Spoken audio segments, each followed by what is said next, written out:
সমস্ত মার্কশিট যদি আপলোড করে তাহলে এটুকু তো বোঝা যাবে যে এরা ছোটবেলা থেকে পড়াশোনা করে এসছে। একজন গোল্ড মেডেলিস্টের আমি খবর দেখলাম, তো সে তো আজকে নতুন করে গোল্ড মেডেলিস্ট হয়নি, তার তো সারা জীবনে ভালো রেজাল্টের তার কাছে প্রমাণ আছে। তো উনি আন্দোলন করে বলছেন আমরা কেউ নতুন চাকরিতে কাউকে বসতে হবে না। আরে ভাই, বসতে হবে না, সেটার তো একটা উত্তর আপনাকে সলিউশন বার করতে হবে। উনি তো সলিউশন দিচ্ছেন না। তো তাহলে প্রত্যেকে যদি যার সময়কার, আমারই এখন এই বয়সে, এই 60 বছর বয়সে আমার কাছে এখন আমার সমস্ত স্কুল লিভিং সার্টিফিকেট এবং পুরো মার্কশিট সবকিছু আছে। তা আমি যদি আমার স্কুলের পেপারগুলো জমা দিতে পারি তাহলেই তো প্রমাণিত হয় যে আমি পাশ করে পরীক্ষা দিয়ে পাশ করেছিলাম। তাহলে তো তখনই বেরিয়ে যায় যে এই ছেলে মেয়েগুলো সেগ্রিগেটেড অলরেডি, বিকজ এরা পড়াশুনো করে পরীক্ষা দিয়ে পাশ করেছিল। 5 দিন হয়ে গেল, এগুলো কোনো রকম চেষ্টা আমি দেখতে পাইনি। আমি বিরোধী বলেই আমি যা বলবো তাই অন্যায় কথা বলবো, তা তো হতে পারে না।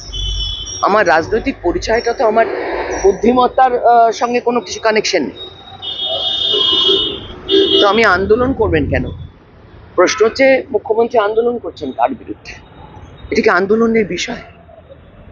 এত বড় বড় লয়ার গেছে, তাদের কাছে আপনার স্কুল সার্ভিস কমিশন এবং আপনার মন্ত্রক থেকে কোনো অরিজিনাল ডকুমেন্টে দিতে পারছেন না।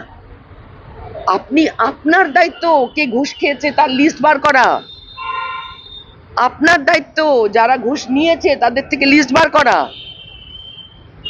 ঘুষেরও একটা খাতা হয়, লাল খাতা আছেন জানেন তো, লাল খাতার গল্পটা সবারই মনে আছে রাজ্যে।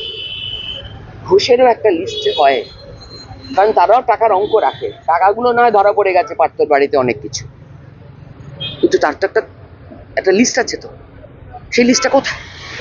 বার করুন। মানুষগুলিকে বাঁচানোর দায়িত্ব আপনার, আন্দোলন করার দায়িত্ব নয় আপনার। আপনি সরকার চালাচ্ছেন, হতবাক হয়ে যাচ্ছে।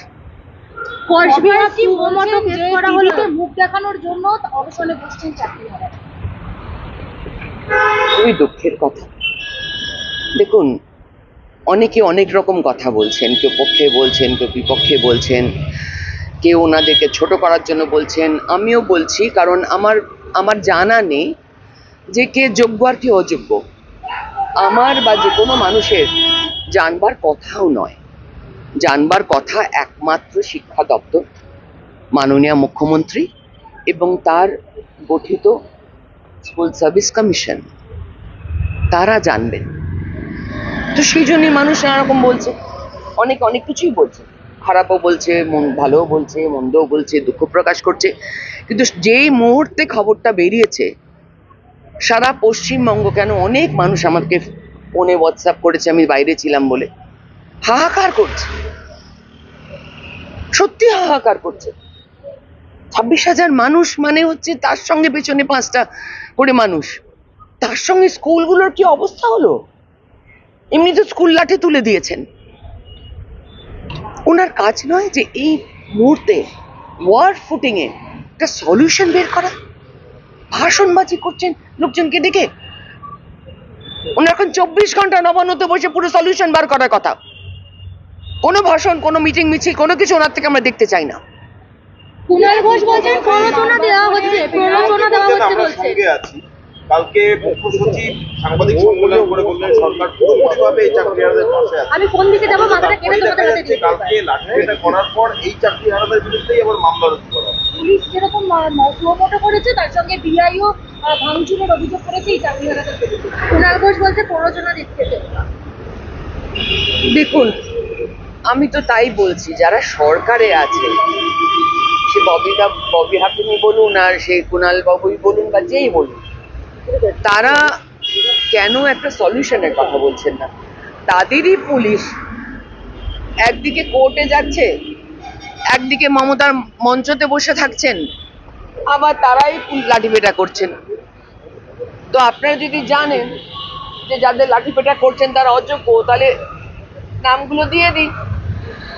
আপনারা জানেন তো লাঠিপেটা করছেন কেন ওদেরকে বসতে দিন, ওদের সাথে কথা বলুন, যে যার তথ্য প্রমাণ দেওয়ার চেষ্টা করবে ব্যক্তিগতভাবে হলেও।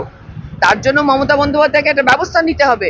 যে কোথায় মানুষগুলো তাদের সার্টিফিকেট জমা দেবে? ঠিক আছে, থ্যাংক ইউ দিদি। হ্যাঁ।